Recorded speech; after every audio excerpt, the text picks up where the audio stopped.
नमस्कार बंधुरा मोनालिसा किचेने आपनादेर सकलके स्वागत जानाई। तो आज के आमी आपनादेर साथे एकटा रेसिपि शेयर करते चलेछि, सेटा हलो पोना माछेर झोल। तो पोना माछेर झोल रेसिपिटी बांगालीदेर नियमितई हये थाके। तो এই রেসিপিটি খুব সহজেই তৈরি হয়ে যায়।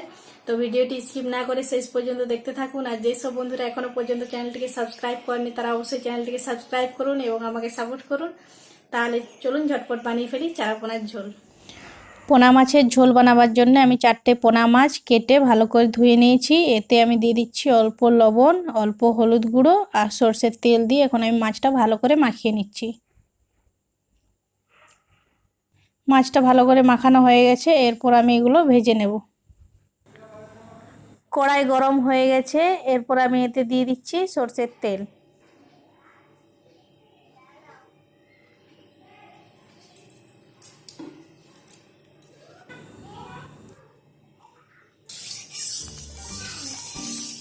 তেল ভালো মতো গরম হয়ে গেছে, এরপর আমি নুন হলুদ মেখে রাখা মাছগুলো এতে দিয়ে দিচ্ছি।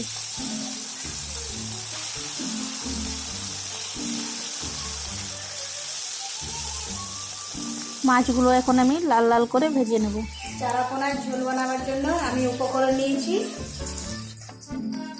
নিয়েছি আমি একটা মিডিয়াম সাইজের পেঁয়াজ এইভাবে কুচি করে নিয়েছি, আর নিয়েছি 1 ইঞ্চি আদার টুকরো, আর 8 থেকে 10 কোয়া রসুন নিয়েছি আমি, আর নিয়েছি একটা মিডিয়াম সাইজের টমেটো কুচি করে নিয়েছি, ধনেপাতা, 4টে কাঁচা লঙ্কা আমি এইভাবে কেটে নিয়েছি, আর মশলা নিয়েছি আমি জিরে গুঁড়ো, হলুদ গুঁড়ো আর অল্প লঙ্কার গুঁড়ো, আর নিয়েছি স্বাদ মতো লবণ।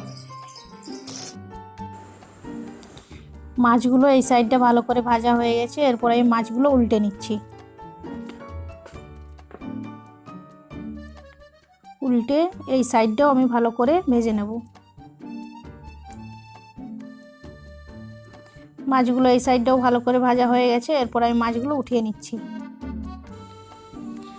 এরপর এই তেলেতেই দিয়ে দিচ্ছি একটা তেজপাতা মাঝে কেটে নিয়েছি, আর অল্প পাঁচফোড়নটা আমি ভালো করে ভেজে নিচ্ছি। পাঁচফোড়নটা ভাজা হয়ে গেছে, এতে আমি দিয়ে দিচ্ছি কুচি করে রাখা পেঁয়াজগুলো আমি বাদামি রঙের করে ভেজে নেব 1 মিনিট ধরে। পেঁয়াজটা আমি মিডিয়াম আঁচে এভাবে ভেজে নিচ্ছি। পেঁয়াজটা বাদামি রঙের হয়ে গেছে, এরপর আমি এতে দিয়ে দিচ্ছি আদা রসুন বাটা। আদা রসুনটাও আমি ভালো করে ভেজে নেব।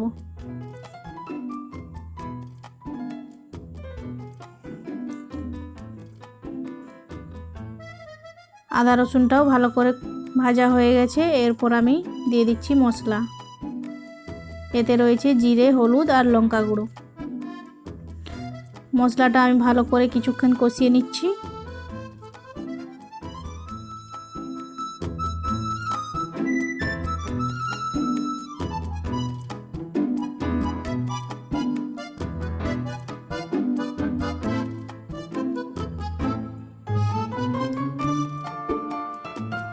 এরপর আমি দিয়ে দিচ্ছি কেটে রাখা টমেটো কুচি।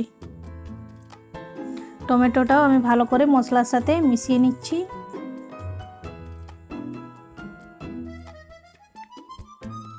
এতে দিয়ে দিচ্ছি অল্প লবণ, যাতে টমেটোটা জলদি গলে যায়।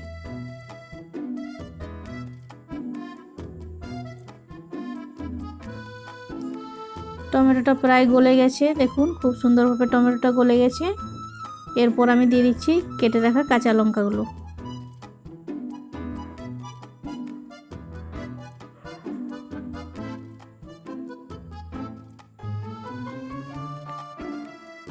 এরপর এতে আমি অল্প জল দিয়ে আরও কিছুক্ষণ মশলাটা কষিয়ে নেব।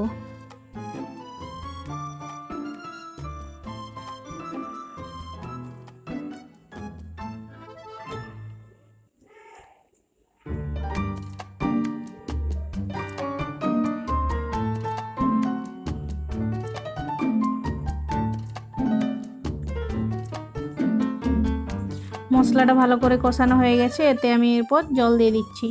আপনারা যেমন ঝোল পছন্দ করবেন সেই হিসেবে আপনারা জল দেবেন। তো ঝোলটা ফুটে গেছে, এতে আমি আরও অল্প লবণ দিয়ে দিচ্ছি। আপনারা লবণ স্বাদ অনুযায়ী দেবেন।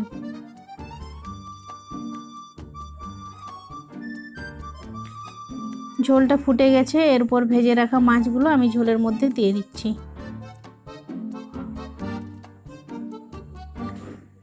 এরপর এটা আমি ভালো করে মিশিয়ে নিচ্ছি।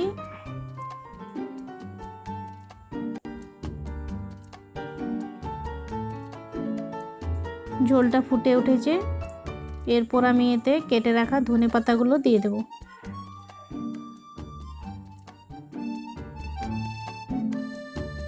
ধনেপাতাটা আমি ভালো করে মিশিয়ে নিচ্ছি।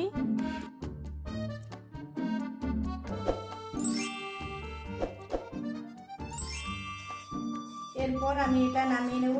খুব ভালো মতো করে এটা আমার রান্না হয়ে গেছে। তো খুব সহজেই তৈরি হয়ে গেল আমার পোনা মাছের ঝোল। তো আমার এই ভিডিওটি আপনাদের যদি ভালো লেগে থাকে তো অবশ্যই একটা লাইক করবেন, কমেন্ট করে জানাবেন। তাহলে বন্ধুরা খুব সহজেই তৈরি হয়ে গেল আমার পোনা মাছের ঝোল। আমার এই রেসিপিটি আপনাদের যদি ভালো লেগে থাকে তো অবশ্যই লাইক করবেন, কমেন্ট করবেন। আর এখনো পর্যন্ত যেসব বন্ধুরা আমার চ্যানেলটিকে সাবস্ক্রাইব করেননি তারা অবশ্যই চ্যানেলটিকে সাবস্ক্রাইব করুন এবং আরও নতুন ভিডিও দেখার জন্য পাশের বেল আইকনটি প্রেস করে রাখুন। তাহলে দেখা হচ্ছে পরের ভিডিওতে অন্য কোনো রেসিপি নিয়ে। ততক্ষণ সকলে ভালো থাকবেন, সুস্থ থাকবেন। ধন্যবাদ।